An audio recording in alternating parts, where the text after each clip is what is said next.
जय हिंद साथियों, फिर से स्वागत करता हूं आपके अपने चैनल में।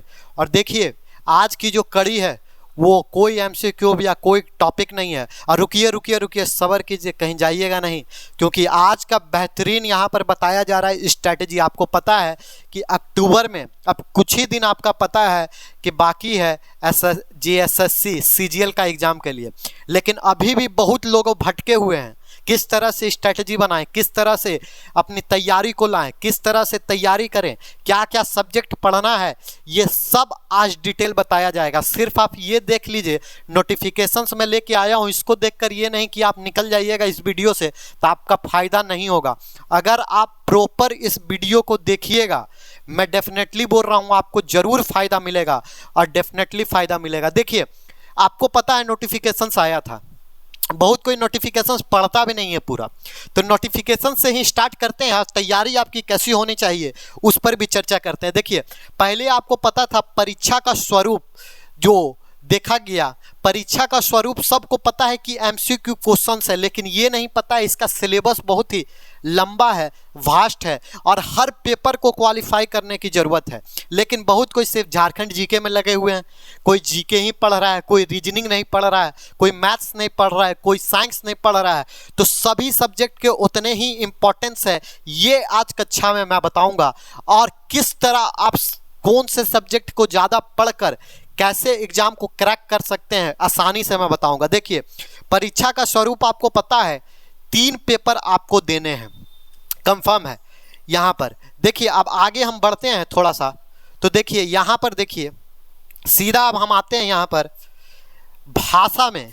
देखिए, भाषा को जो रखा गया है, आपको पता है 2 भाषाएं आपकी है, अंग्रेजी और हिंदी।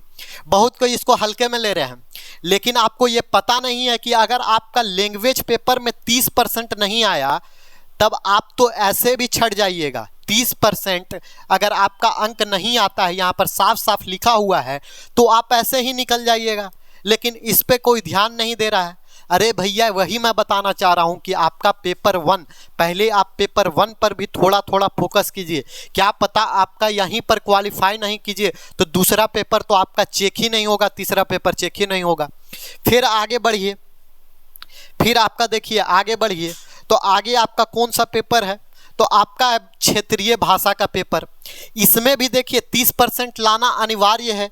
अगर 30% यहाँ नहीं लाते हैं, देखिए इसीलिए मैं आज इस वीडियो को लाया का है कि बहुत कोई देख रहे हैं अपनी तैयारी तो अच्छा से कर रहे हैं, पढ़ रहे हैं, लेकिन उनको क्या पढ़ना है, किस तरह से पढ़ना है, अनुकूल किस तरह से पढ़नी है, उसकी जानकारी ही नहीं है, उसकी प्लानिंग ही नहीं है। सिर्फ वो अंधाधुंध पढ़े जा रहे हैं। कोई जीके पढ़ रहा है तो झारखंड जीके पढ़े जा रहा है, कोई समान जीके पढ़ रहा है, समान जीके पढ़े जा रहा है, कोई पढ़ ही नहीं रहा है रीजनिंग, कोई मैथ पढ़ ही नहीं रहा है। तो सभी को पढ़ना कितना इंपॉर्टेंस है, इसीलिए नोटिफिकेशंस के दायरे से मैं आज बताने आया हूँ। देखिए, दूसरा पेपर आपका क्षेत्रीय भाषा की है, इसमें भी आपको 30% लाना ही है। लेकिन आपको पता है क्या, क्षेत्रीय भाषा में बहुत कोई ध्यान नहीं दे रहे हैं, बहुत कोई ध्यान दे रहे हैं, खोटा उठा में ध्यान दे रहे हैं, लेकिन क्षेत्रीय भाषा में अगर आप 30% नहीं लाते हैं तो आपका तीसरा पेपर फिर आपका फ़ायदा ही नहीं होगा, तीसरा पेपर में आप जा ही नहीं पाइएगा। अब सबसे महत्वपूर्ण बात, अब हम बात करेंगे थर्ड पेपर की। जी हाँ, पत्र थर्ड की बात करेंगे, क्योंकि देखिए मेरा मकसद यही था पूरा बताना, सिलेबस करना। अब देखिए थर्ड पेपर में मैं क्यों बता रहा हूँ आपको। देखिए यहाँ पर आपको पता है कुल प्रश्न 150 का आएगा और 2 घंटा का एग्जाम होने वाला है। लेकिन देखिए सबसे ज़्यादा जो बच्चा कंफ्यूज है वो देखिए झारखंड सामान्य संबंधित ज्ञान पर ध्यान भी दे रहा है। और आपको पता है हमारे चैनल के माध्यम से बेहतरीन क्वेश्चन का लेवल भी बताया जा रहा है। अच्छा है, आप पढ़िए, लेकिन अगर आपको क्वालिफाई करना है तो देखिए यहाँ भी बोला गया है न्यूनतम आपका 30% होना चाहिए। 30% यानी 150 क्वेश्चंस का 30% निकालिएगा तो 45 क्वेश्चंस आपका होना चाहिए। ये न्यूनतम है, मिनिमम मांगा जा रहा है, लेकिन ज़रूरी नहीं ये तो नॉर्मलाइजेशन होगा ही होगा, ये आपको पता है। तो नॉर्मलाइजेशन से सीख है, रिजल्ट आएगा। लेकिन एक तो हमें उम्मीद है कि यहाँ पर हमको 30% चाहिए, ये बोल रहा है, तो हम 30% के लिए खेलें। लेकिन 30% आपका आएगा कहाँ से? देखिए अब यहाँ पर मैं चर्चा करता हूँ सामान्य अध्ययन, बहुत कोई सामान्य अध्ययन छोड़ दिया है, जनरल स्टडी छोड़ दिया है, और इस समान अध्ययन में आपको जो पढ़ना है यहाँ पर करंट पढ़ना है। जी हाँ, करंट पढ़ना है, जो करंट आप लोग ध्यान नहीं दे रहे हैं। साथ ही साथ आपका जो भारतीय इतिहास होता है उससे पूछा जाएगा, तो उस पर आप लोग ध्यान नहीं दे रहे हैं। भारतीय इतिहास में जैसे अब भारतीय इतिहास का तीनों पाठ आ जाएगा, आधुनिक, प्राचीन और मध्यकालीन, तो ये तीनों आएगा, 30 नंबर इसमें से आएगा। फिर देखिए समान विज्ञान जो नेगलेक्ट कर रहे हैं, हमारे चैनल में बराबर करवाया जा रहा है लेकिन नेगलेक्ट कर रहे हैं, उससे देखिए 20 प्रश्न आएगा। और गणित से आपका 20 प्रश्न आने वाला। अब आप बोलिएगा कि ये तो पहले भी पता है, हम लोग जान रहे हैं, लेकिन आप लोग जाने लेकिन समझ नहीं पा रहे हैं कि आपको क्वालिफाई करना है तो किस किस टॉपिक को उठाकर कहाँ से आप नंबर उठा सकते हैं। फिर देखिए मानसिक क्षमता जात जो रीजनिंग कहलाता है, ये 20 नंबर देगा, 20 प्रश्न देगा, और कंप्यूटर 20 प्रश्न देगा। अब यहाँ पर कहानी आप सुनिए, मेरा कहने का मतलब क्या है। देखिए आप समान अध्ययन, ये सिलेबस आप जान रहे हैं बड़ा है, झारखंड जीके जीएस जाइएगा, ये सिलेबस बड़ा है, ये दोनों मिलाकर आपको 70 प्रश्न पूछे जा रहे हैं और आप सिर्फ इसी में दिमाग लगा रहे हैं। लेकिन जो समझदार है, क्वालिफाई करने वाला है, देखिए उसका तरीका क्या होगा। आप मानसिक क्षमता जात, अब आपके पास ज़्यादा दिन बचा नहीं है, अगर आप रीजनिंग अभी से डेली 10-10 क्वेश्चन, 5-5 क्वेश्चन भी प्रैक्टिस करने लगिएगा तो मैं डेफिनेटली बोलता हूं कि 20 में से आपका 18 प्रश्न कहीं नहीं जाएगा, क्योंकि रीजनिंग ही आपका मोस्ट इम्पोर्टेंट किसी भी एग्जाम को बनाने के लिए काम देता है। और रीजनिंग आप चाहे तो 20 का 20 सही मार के भी आ सकते हैं, सिर्फ आपका प्रैक्टिस का खेल है। दूसरा देखिए मैथ देखिए, यहाँ पर मैथ कोई हाई लेवल का नहीं आता है यहाँ पर। और मैथ देखिए कठिनाइयाँ किसको होगी, जो आर्ट्स का स्टूडेंट है उसको होगी, काहे कि कॉमर्स में भी थोड़ा बहुत मैथ पढ़ा हुआ है। तो देखिए अगर इसमें अभी से आप मैथ में तैयारी करते हैं ना, तो हम पक्का बताते हैं कि 15 नंबर यहाँ भी आप उठा लीजिएगा, 15 प्रश्न यहाँ से भी बना लीजिएगा। लेकिन प्रैक्टिस आपका अभी से होना चाहिए, जो आपका हो नहीं रहा है। फिर देखिए समान विज्ञान, मैं समान विज्ञान को नहीं मानता। देखिए समान विज्ञान देखिए वही कर सकता है जो विज्ञान का छात्र रहा हो, या आर्ट्स का छात्र थोड़ा सा विज्ञान में फंसेगा।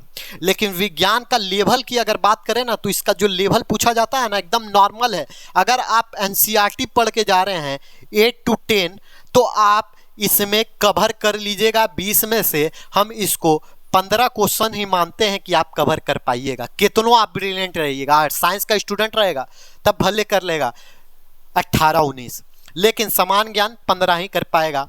और समान अध्ययन, और देखिए कंप्यूटर का तो सिलेबस एकदम आसान है, लेकिन कंप्यूटर आदमी देख नहीं रहा है। कंप्यूटर अगर आप चाहिएगा तो 18 प्रश्न आप करके आइएगा, क्योंकि कंप्यूटर का बहुत कम सिलेबस होता है, और कंप्यूटर सिर्फ एमसीक्यू भी सब पढ़ते हुए भी आप 18 ले आइएगा। अब देखिए ओवरऑल अगर हम थोड़ा सा जोड़ दें तो देखिए मैंने जोड़ के बताया कितना, 15 दूनी 30, और यहाँ पर देखिए 18 दूनी 36, 36 और 30, टोटल हो गया आपका 46, टोटल हो गया आपका 46। जी हाँ, टोटल यहाँ पर देखिए मैंने क्या बताया, टोटल आपका हो गया 46। अब देखिए टोटल आपका 46 आ गया।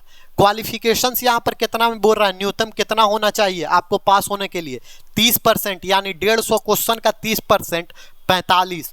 आप यहाँ पर 46 ले आए अगर आपकी स्ट्रेटजी इस तरह से बेहतरीन हुई तब, और 46 जब ले आए तब आप कहीं ना कहीं अब क्वालिफाई कर रहे हैं। किसको छोड़कर, झारखंड और इसको छोड़कर। लेकिन मैं ये नहीं कर रहा कि आपका रिजल्ट हो जाएगा, बात को समझिएगा, मैं ये नहीं कर रहा कि आपका रिजल्ट हो जाएगा, क्योंकि नॉर्मलाइजेशन होगा। अब आपको सीट पक्का करने के लिए तो पढ़ना ही होगा समान अध्ययन और झारखंड का। लेकिन कितना भी आप पढ़ लीजिए, समान अध्ययन में आप 30 में 30 नहीं ला सकते हैं। और ये झारखंड के इतिहास में मैं गारंटी के साथ बोल रहा हूँ, पूरी विश्वास के साथ बोल रहा हूं कि आप 40 में 40 नहीं ला सकते हैं। इसीलिए आप पढ़िए कीजिए, लेकिन आप इन सभी सब्जेक्टों को ध्यान दीजिए, क्योंकि ये 4 सब्जेक्ट जो है ना, ये 4 सब्जेक्ट हैं, साइंस को भी अगर छोड़ दें तो ये 3 सब्जेक्ट हैं जिसमें आप हाई स्कोरिंग कर सकते हैं। हो सके तो आप 60 आउट ऑफ 60 भी ला सकते हैं अगर आप तैयारी और प्रैक्टिस अच्छे से करें तो मेरा मकसद आज का यही था कि आपको मैं सिलेबस के साथ साथ एक बार बता दूं कि आपकी अध्ययन किस तरह से होनी चाहिए। अब इसके चलते अब हम लोग थोड़ा सा क्या कर रहे हैं, प्रयास करेंगे कि रीजनिंग और कंप्यूटर्स के आपके बेहतरीन प्रीवियस ईयर्स के क्वेश्चंस या प्रीवियस ईयर्स के जितने, क्योंकि झारखंड में तो इतना एग्जाम्स हुआ नहीं है, तो प्रीवियस ईयर्स अदर स्टेट, साथ ही साथ एसएससी, क्योंकि कोई भी रीजनिंग का क्वेश्चन पैटर्न चेंज नहीं होगा, रीजनिंग वही रहेगा, सिर्फ प्रैक्टिस का खेल है। तो प्रैक्टिस हो सकेगा तो अब धीरे धीरे हमारे चैनल के माध्यम से आपको कंप्यूटर और रीजनिंग के लिए तैयारी करवाई जाएगी और एमसीक्यू क्वेश्चन से डाला जाएगा, क्योंकि अब हमारा फोकस जो है ये तो चल ही रहा है झारखंड, वो तो आपको देखना ही है। लेकिन ये झारखंड डेफिनेटली आपको 40 प्रश्न नहीं देगा, आप कितना भी पढ़ लीजिए, 40 का 40 कर पाना बहुत ही असंभव है, वो बहुत कम लोग कर पाएगा। लेकिन आप कंप्यूटर और रीजनिंग डेफिनेटली है कि 40 में 40 उठा सकते हैं। बेहतरीन से आपका सिर्फ प्रैक्टिस होना चाहिए, इसीलिए हमारी सोच है कि इस दोनों पर काम किया जाए। और मैथ तो आपका चल ही रहा है और मैथ में भी आप प्रैक्टिस करते रहिए। मैथ में भी ज़्यादा आपको देखने की ज़रूरत नहीं है कि बहुत ज़्यादा आपका वास्ट सिलेबस नहीं है कि बहुत ज़्यादा आपको पढ़ने की ज़रूरत है, सिर्फ प्रैक्टिस का खेल है, तो भी आप 15 कर आइएगा। तो आज के इस वीडियो में इतना ही रखते हैं और देखिए अपनी तैयारी को आप समझ बूझ कर कीजिए। कभी आपको ज़रूरत हो तो आप कमेंट कर सकते हैं कि हाँ हमको टॉपिक वाइज बता दीजिए सर कि क्या क्या पढ़ना चाहिए, तो वो भी हम ले आएंगे। देखिए समान अध्ययन में ध्यान रखिएगा, ये सिर्फ करंट की बात नहीं है, मैं बार बार बता रहा हूँ, भारतीय इतिहास भी आएगा। जो एसएससी की तैयारी करते हैं वो जानते हैं भारतीय इतिहास में 3 पार्ट, वो तीनों पार्ट आपको देखने को मिलेगा और 30 नंबर कवर करेगा। तो इसको तो आप ध्यान ही दीजिए, क्योंकि हम जब वीडियो बनाते हैं तो सिर्फ झारखंड बना रहे हैं, तो उसमें हम देख रहे हैं कि अच्छा खासा आप लोग देख रहे हैं। लेकिन जब समान अध्ययन की बात आती है तो बहुत सारे प्लेटफॉर्म्स या बहुत सारे जगह पर ऐसा देखा जा रहा है कि समान अध्ययन को आदमी नेगलेक्ट कर रहा है। असमान अध्ययन को आप लोग जोड़ लिए हैं झारखंड से ही, लेकिन यहाँ पर मैं बता दूं झारखंड सरकार की साफ साफ मंशा है, भारतीय समान अध्ययन भी पूछ रहा है, झारखंड का अलग से पूछ रहा है। तो इसको भी आप नेगलेक्ट कर मत रखिए, इसको भी आप ध्यान देते रहिए। तब तक के लिए इस वीडियो में इतना ही। जय हिंद, जय भारत।